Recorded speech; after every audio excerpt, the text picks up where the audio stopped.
And you are live. Welcome everyone to the meeting. I'm going to ask Karen, our General Counsel and Secretary, to please call the roll. Yes. Chair Sophia Japinen. Present. Regent Juanita James. Present. Regent Del Cummings. Present. Regent Richard Balducci. Absence noted. Regent Elise Wright. Absence noted. I'd like to call for a motion. Awesome. I'd like to call for a motion to adopt the agenda today. Is there a motion? So moved. Perfect. Is there a second? Second. All in favor? Aye. Aye. Aye. Any opposed? Any abstentions? Motion carries. The agenda is adopted. I'd also like to call for a motion to approve the meeting minutes from the June 13th Special Human Resources Committee meeting. So moved. So moved. Is there a second? Second. All in favor? Aye. Aye. Any opposed? Any abstentions? Motion carries. The minutes are approved. Awesome. It is my pleasure to warmly welcome Del Cummings, our newest regent and valued member of the Human Resources Committee. So we're so happy to have you on. We're delighted to have you join us, and we look forward to the insights and contributions you will bring to our important work together. And at this time, I really want to get into talking with Jen, our chair of Human Resources, our Vice Chair of Human Resources, to begin a great presentation and an informative presentation. So Jen, go ahead. Great, thank you, Regent Japinen. Rachel, can you please share the slide deck?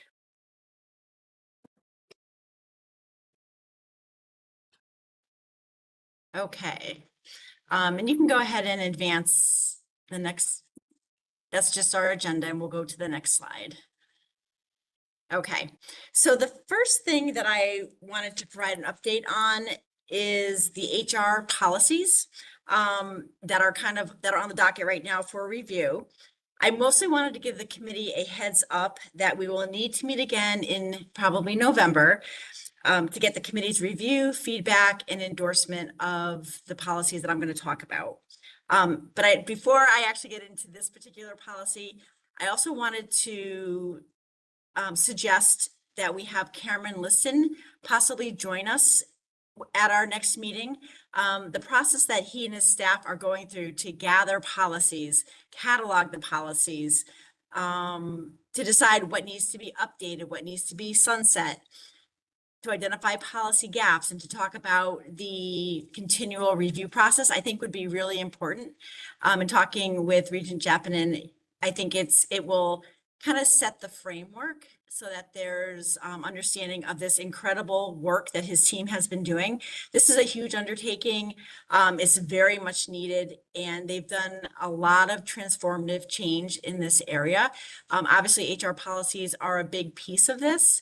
So having Cameron's perspective and having him share the process that we're going through for all of these policies, I think would be super helpful. And I know our next scheduled meeting really isn't until December, but I am proposing that we get together to review these policies that I'll be talking about today. So the first one is the Management Confidential Professional Personnel Policy. I was hoping to have this ready for review in this meeting, but I greatly underestimated that the review would take a lot longer than I thought due to summer vacations, scheduling conflicts. But we've had a number of very productive in-person working sessions with the HR leaders across the system. It was incredibly important not only to review the policy itself and to make much needed updates, but also it gave us an opportunity to talk about some of the real life HR issues that have occurred and where the language in the policy may have failed us or maybe wasn't robust enough. So in going through that, it was a very excellent exercise, and it's definitely helping us to shape what this this policy should be, or what these, we are breaking it out into 3 policies, hopefully, what these 3 policies should be. So the initial draft was completed. We are finishing up our review of the last pieces of the policy. That is in progress. And I hope in early October to turn this back over to Cameron's policy committee so that it can be vetted with key stakeholders according to his policy development procedures. After that, and it's a lot of back and forth, a lot of feedback to be incorporated. Once we are at a point where the HR folks, our presidents, our stakeholders at the institutions feel good about what we have, we will bring it back to the HR committee for review and feedback. And if it's good and everybody feels happy with that, we'll be able to present it to the board in November or December. I don't want to tie us down to a specific date because I think it's really important that we get this language right.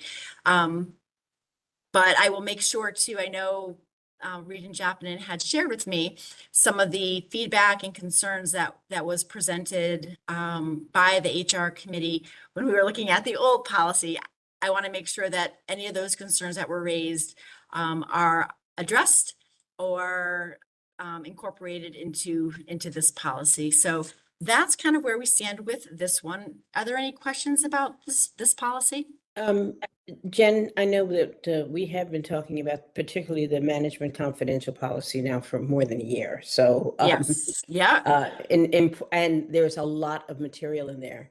My question is, we have now a few new presidents at the institutions, and I just wanted to know whether the HR personnel in place at the institutions, do we have stability? Do we have some open positions? You know, how where is the HR function with respect to internally across the system? So the HR function itself is intact. The Mhm. last human resources professional to join our group, she was from Charter Oak and she was hired at the beginning of this year. And the other HR leader to join our little cohort joined in, I think it was October of 2024. So they've had some time, you know, to learn about the policy, to dig into the policy. And it's one of the reasons we decided to meet in person as a group was so that we could learn from each other. We've got some people on the committee that have years of service with CSCU. We have other people as part of our group who have years of state service. We have people who are kind of in the middle, and then we have 2 newer members. So it's really great for the new people to learn from those people who have more experience and a lot more institutional knowledge. And I think that's why we've been meeting in person to go through this so that they can have a sense of how we got to this point with the policy. Okay, thank you. Yep, you're welcome. Okay, Rachel, can you advance the slide? So another policy that came up that we are in the process of reviewing is a volunteer policy. And this was drafted by the CHRO at Central Connecticut State University in consultation with their legal resources. And it mostly pertains to their athletics staff, volunteers who help with commencement and other quote unquote events. We probably will need procedures to go along with this policy, but they wanted to make sure that all 4 institutions had a policy regarding volunteers that was consistent and could be, you know, easily followed.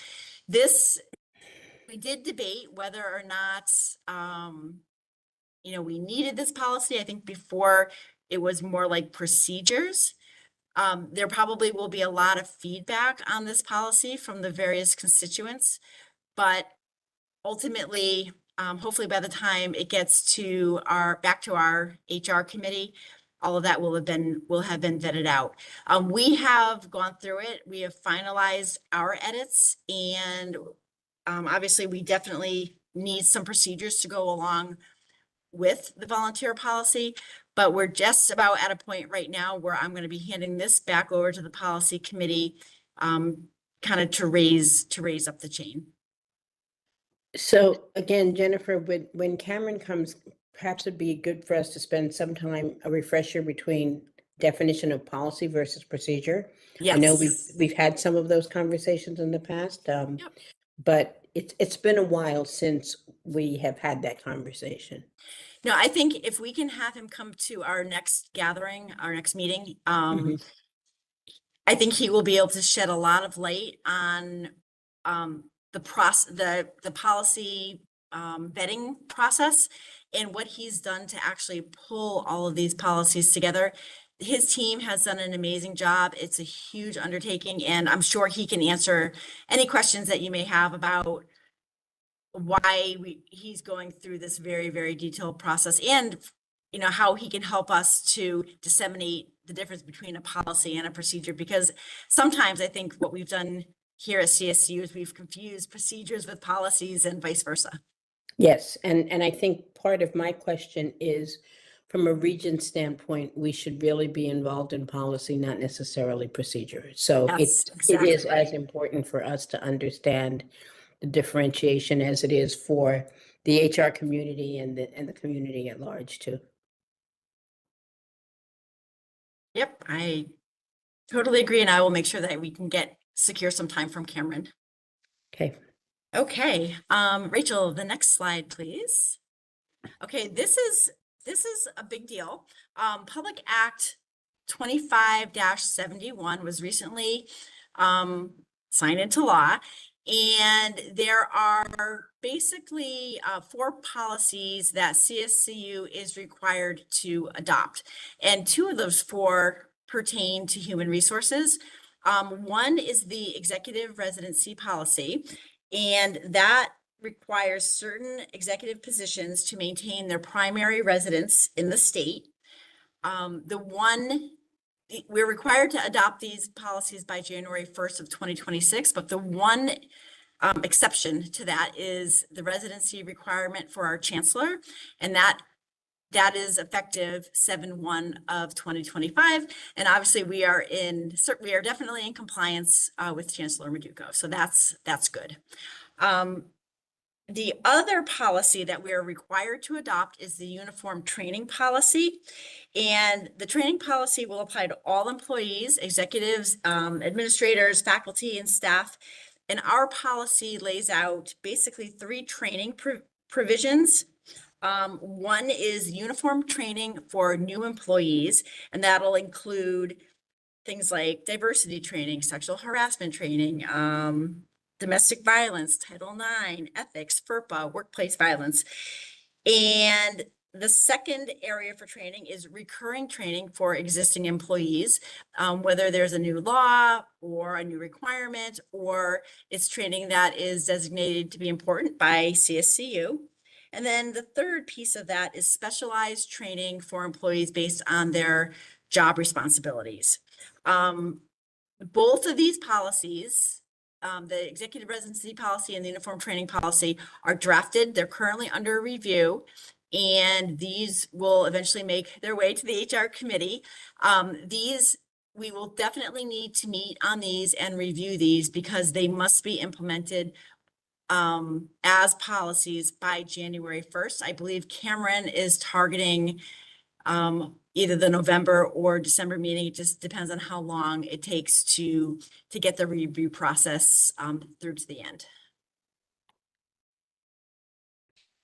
Any Question, Sure.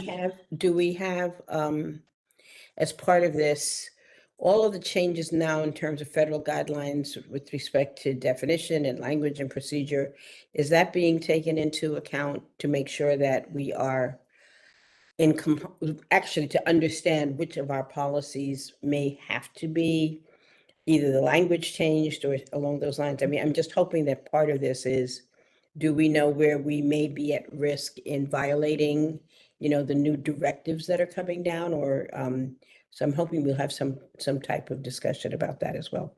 especially when we I- start talking about DEI policies, right? So. Yes, and these are all on Cameron's radar. I know he's taken a deep dive and they've cleaned up some language things where they can, where it doesn't necessarily change the substance of the policy.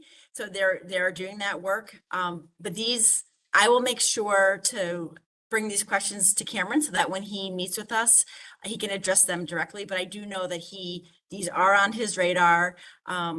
He's been looking at these things for a couple months now, and I feel very confident that he has a good handle on what needs to be updated. Okay. I'm at a different board meeting recently. We had this conversation and actually had to devote a specific session just to this in Yeah. terms of having the directors understand where, what we had to change in form versus substance. So I think we should be prepared that either we're going to Yes. have a long meeting or we're going to have two meetings, because the management confidential professional policy alone Yes, can that's a take long one. a lot of time. So just as you work with our committee chair, really to assess the time that needs to be allocated to this work from Sure. a region standpoint.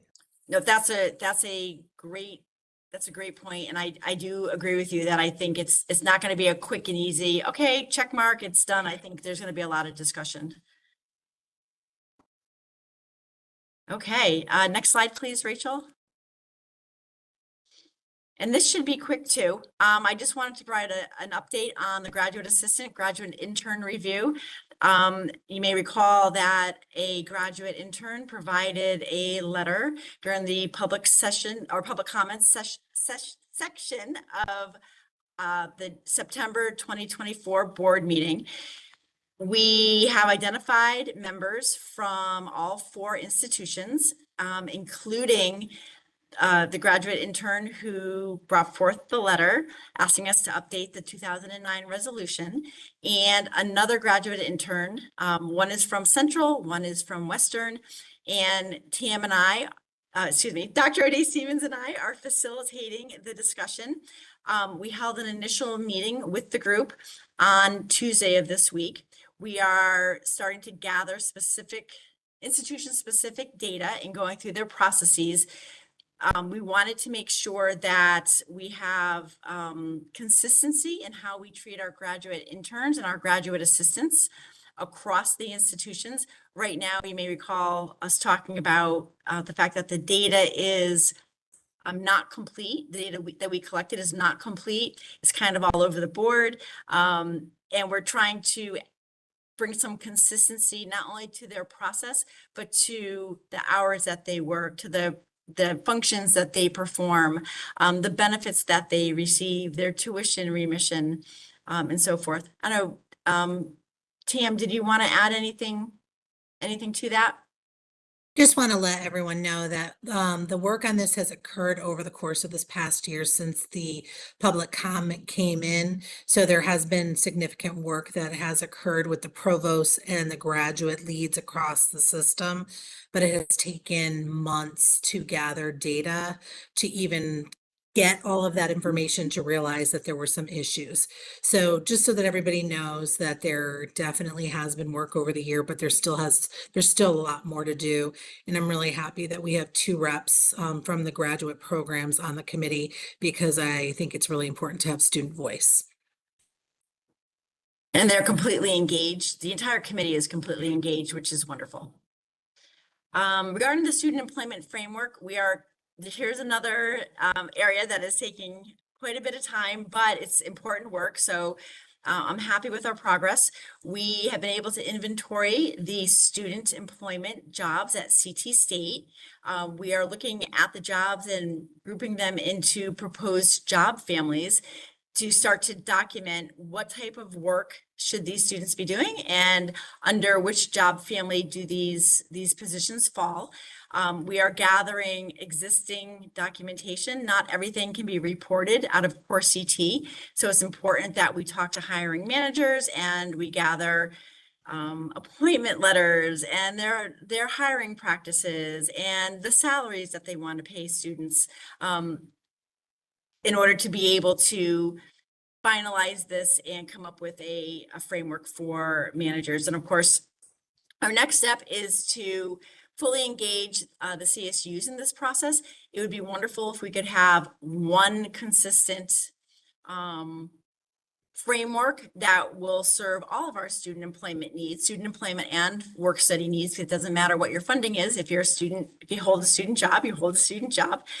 I just wanted to let the committee know that this is not something that we will hit a date and we'll say, oh, we're done. This is something that will be iterative. It will require review, constant review, because business needs change, student needs change, and we just want to make sure that we are serving our student employee population well. So my goal is to have a solid framework or solid guidance in place for hiring managers for the start of the 2026 academic year, which means we probably will need to have most of this first round of work wrapped up by like May or June, so that we have time to socialize it, to hold presentations, to meet with people, to put out communications, and do the work that we need to do with respect to change management. And then the last piece that we wanted to talk about, and I think, Tam, I'm going to turn it over to you, really is about professional development. At the June meeting, we gave an overview of all the professional development that happened across the system. We wanted to let everyone know that we are going to be continuing that work over the course of this year. We are going to be doing some outreach to our institutional presidents and various HR leaders across the system. We have a proposed plan. We have re-engaged with Dr. Forrest Helvey, who was our lead faculty member that was the former director of professional development from CT State. And we have brought him over on a course release to continue the work and some of the programming that we initiated last year for the system. We had a meeting yesterday with our Center for Teaching and Learning leads from across the system that work with the faculty to hear about some of the work that they're doing across the system and initiated for the start of the year to gather information. Our goal is really not to duplicate efforts, but rather to enhance the efforts that are happening across the campuses and to support the work that's already happening with professional development across the system. And one of the goals for this year is to create a website consolidating that professional development and the opportunities for employees across the system. So there's a central location for all of that information. Having that website with that information, we're going to try and record all of the trainings that we do this year. So we have an on-demand library for employees on the various subjects that we have done over the course of last year, and this upcoming year will provide an on-demand library for individuals to then get that training, as well as various research articles, et cetera, on topics that are nationally trending with student success, enrollment, and other shops across our systems. And we're very excited to reach out to our institution presidents and our HR leaders. We want to know what's important to them so that we can support their needs and their professional development and training initiatives. So that'll be our first step. Okay, any questions on that? Wait, Rachel, can you advance the slide? The last piece I wanted to talk about is the Connecticut minimum wage increase. There was a recent announcement from Governor Lamont that our minimum wage will be increasing by 59 cents to $16.94 effective January 1st. Under the law, Public Act 19-4, we tie the minimum wage, the increase to the minimum wage, to the Federal Employment Cost Index. So it was figured out to be 3.6% for the 12-month period that ended June 30th. And as such, we're going to be going from 1635 to 1694 January 1st. And if you go to the next slide, I don't want to bore you by going through all of these details, but essentially, I will start talking about this with our stakeholders. Together, we will come up with new pay ranges. We'll get a cost analysis by budget. I have a preliminary costs on this across the system. I believe it's roughly 600,000 or so across the system. We will provide the chancellor with a recommendation that he will inform the board about. And then, of course, we'll do some change management, and we're going to try to handle most of this, the processing centrally from the system office, so that if we can do it in mass and make these changes for the institutions. It worked very, very well last year, saved them a lot of time and energy. So we're going to attempt to do the same centralized process again this year. Any questions or concerns about the Connecticut minimum wage? It predominantly impacts our students, but we of course will be looking at other employee classifications to ensure that they are not paid below the minimum based on their job. I'm pretty confident that only our student employees fall into this category. But of course, if there are any other employees that fall into this, we will take the appropriate actions. Okay. So Jen, this addresses certainly the minimum wage, but then there's the other dimension of the state in terms of what the overall percentage increase budget is going to be. And it has been very generous in the past. Yes. And I suspect it will be even more generous in an election year. And it will have implications for us since we follow the state, basically the state mandates. Yes, generally we do. I think the board, of course, will vote and will authorize if there are any increases to non-students, or collective bargaining agreements will obviously dictate what our employees who are part of a union receive. But we do, even with our student workers, yes, there's a minimum wage increase, but they also have different classes. The work that they perform falls into different classes, and those classes have a range. So we want to make sure that we are updating those ranges in consideration of the fact that there's a minimum wage increase. So given the minimum wage increase, probably the upper range of the classes will adjust accordingly. Okay. All right, are there any other questions before we end the public session? Okay, thank you very much. Thank you Turn it so back much, over to Jen. you. Yeah, thank you. We're going to go into executive session, but before I call for a motion to move to executive session, let me state that the members of the committee will move to executive session in accordance with 1-200 subsection 6E of the general statutes, and for the purposes of discussing a matter related to strategy and negotiations with respect to collective bargaining. No votes will be taken in executive session. The committee will not reconvene following executive session, and it is anticipated there will be no action or votes by the board following executive session. The only remaining item will be to adjourn the meeting. In addition to the committee members, the only individuals who will be in attendance in the executive session are Jennifer Person, Karen Buffkin, and Rachel Cunningham, and as well as all of the board members, as these individuals have testimony or opinion that is pertinent to the matter being discussed.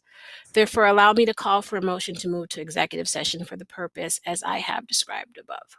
Do I have a motion? So moved. Thank you. Is there a second? Second. Thank you. All in favor? Aye. Aye. Opposed?